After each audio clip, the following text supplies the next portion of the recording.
कहानी है रामपुर गांव की, जहां के मर्द महिलाओं को हमेशा नीचा दिखाने की कोशिश में रहते। अरे अभी तक खाना नहीं आया, क्या मुझे एक और शादी करने की जरूरत है? नहीं जी नहीं, ऐसा मत करना, वरना मैं कहाँ जाऊंगी। खाना लेकर मैं अभी आई जी। गांव की पंचायत में भी फैसले हमेशा औरतों के खिलाफ ही रहते। मैं जो फैसला सुनाता हूँ वो भगवान की आज्ञा होती है। इस लड़के ने अपने मन से शादी करके अच्छा नहीं किया।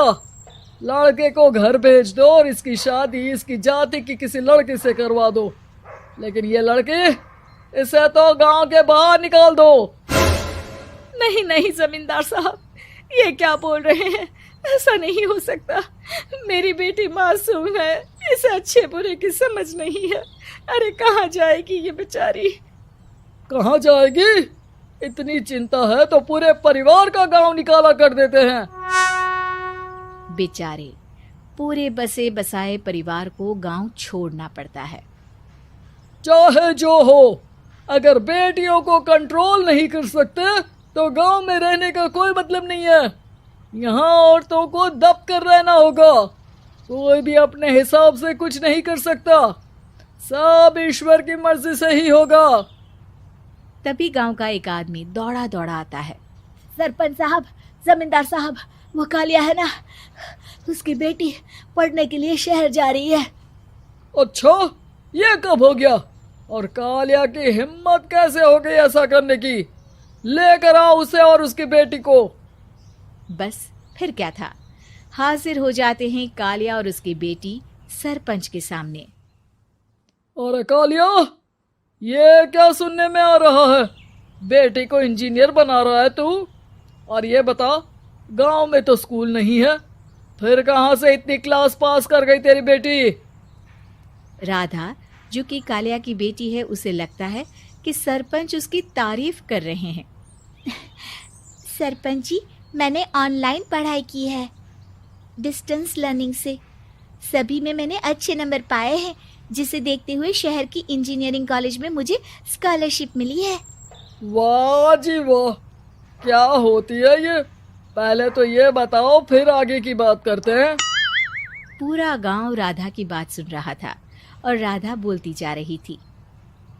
तो ऐसे मैं फ्री में एक अच्छी शिक्षा लेकर गांव में जो कुछ परेशानियां हैं, जैसे बिजली, पानी और इंटरनेट जैसी समस्याओं के लिए काम करूंगी। मैं गांव को शहर से जोड़ने के लिए पुल का निर्माण करवाने का प्रस्ताव रखूंगी। मुझे पूरी उम्मीद है कि जल्द ही हमारा गांव भी तरक्की की राह पर चल पड़ेगा। राधा की बात सुनकर सारे गांव वाले ताली बजाने लगते हैं। सरपंच को समझ नहीं आता कि वो क्या करे। चुप रह नादान लड़की, गांव के खिलाफ जाने के लिए तुझे गांव से बेदखल कर दिया जाएगा, वो भी पूरे परिवार के साथ। और हाँ, अगर ठीक से गांव में रहना चाहती है तो ये पढ़ाई लिखाई छोड़ दे। हम तेरे लिए गांव का कोई होनहार लड़का देखेंगे। तभी गांव का एक आदमी बोल पड़ता है। अरे नहीं नहीं सरपंच जी, राधा बिटिया जो बता रही है, अगर वैसा हो जाए तो हम लोगों को पैसा कमाने के लिए बाहर नहीं जाना पड़ेगा। हाँ जी, और ना ही कोसों दूर पानी के लिए भटकना पड़ेगा। हमारे बच्चे भी अच्छी पढ़ाई कर सकेंगे और आगे बढ़ेंगे, ना कि हमारी तरह खेती करते बैठेंगे। क्यों गांव वालों, राधा बिटिया का साथ देना चाहिए ना। सरपंच देखता है कि गांव राधा के साथ है तो वो चुप हो जाता है। वो घर आकर अपने सलाहकार से बात करता है, जो बहुत ही चालाक किस्म का इंसान होता है। अरे सरपंच साहब, आपको बहुत ही होशियारी से काम लेना पड़ेगा। एक बार गांव तरक्की कर गया, यहाँ के बालक पढ़ लिए तो कोई ना पूछेगा आपको। और फिर ये जो बेटा और बेटी है ना आपके, इनको भी आम लोगों की तरह ही जीवन जीना होगा। हाँ, लेकिन करे तो क्या करे? वो ना आप मुझ पर छोड़ दीजिए, बस मैं जैसा बोलूं करते जाइए। अगले रोज सुबह जब गांव वाले सोकर उठते हैं तो राधा के घर के बाहर और साथ ही वो लोग जिन्होंने राधा का सपोर्ट किया था, उनके घर के आगे लाल रंग से कल आऊंगी लिखा होता है। कल आऊंगी, यह क्या होता है? अरे यह तो खून से लिखा है, लगता है कोई भूत प्रेत या चुड़ैल का साया है। चलो सरपंच जी के पास चलते हैं। सभी सरपंच के पास जाकर उसे सारी बात बताते हैं। अरे ये तो बड़ी मुश्किल की बात है। चलो मैं एक बाबा को जानता हूँ, उन्हें बुला लेता हूँ। सरपंच बाबा को लेकर गांव के घर के बाहर जाता है।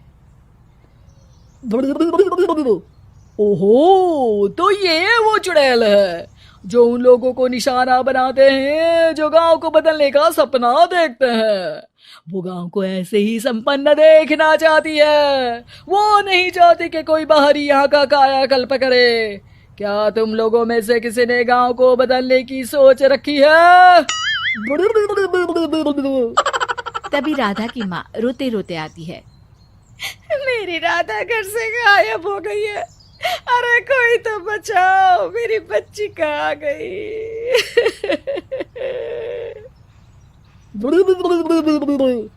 ले गई वो चुड़ैल, तेरी बच्ची को ले गई।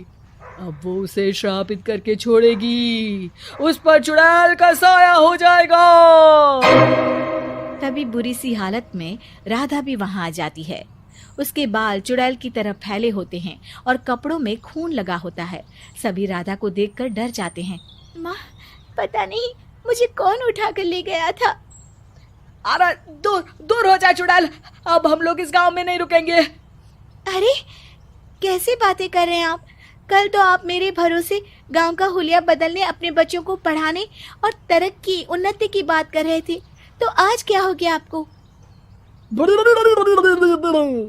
ये फिर तुम लोगों को बहकाएगी। ये चुड़ैल गांव में आ चुकी है, ऐसे ही ये तुम्हारे घर के बच्चों को भी ले जाएगी। गांव वाले राधा को गांव से बाहर निकाल देते हैं। उसके माँ बाप रोते रहते हैं, लेकिन गांव वाले नहीं मानते। मैं भी अपनी बहन के साथ गांव के बाहर रहूंगा, लेकिन वो पढ़ाई नहीं छोड़ेगी। वहीं सरपंच के घर पर सलाहकार कहता है। देखा, सांप भी मर गया और लाठी भी नहीं टूटी।